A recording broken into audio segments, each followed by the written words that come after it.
बड़ों की बात मानो। एक बहुत घना जंगल था, उसमें पहाड़ थे और शीतल निर्मल जल के झरने बहते थे।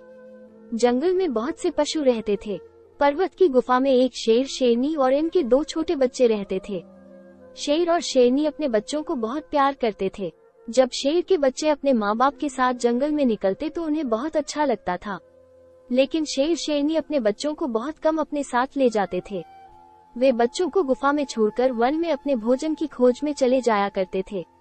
शेर और शेरनी अपने बच्चों को बार बार समझाते थे कि वे अकेले गुफा से बाहर भूलकर भी न निकले, लेकिन बड़े बच्चे को ये बात अच्छी नहीं लगती थी। एक दिन शेर शेरनी जंगल में गए थे। बड़े बच्चे ने छोटे से कहा, चलो झरने से पानी पी आए और वन में थोड़ा घूमें।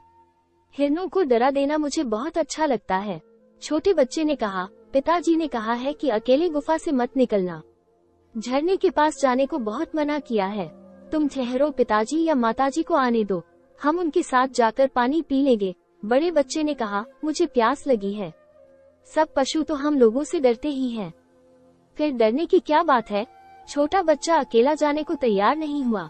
उसने कहा, मैं तो माँ बाप की बात मानूंगा, मुझे अकेला जाने में डर लगता है। बड़े भाई ने कहा, तुम डरपोक हो, मत जाओ, मैं तो जाता हूँ। बड़ा बच्चा गुफा से निकला और झरने के पास गया।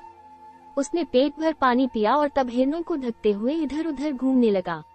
जंगल में उस दिन कुछ शिकारी आए हुए थे।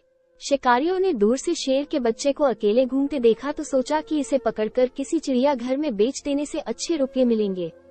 शिकारियों ने शेर के बच्चे को चारों ओर से घेर लिया और एक साथ उस पर टूट पड़े।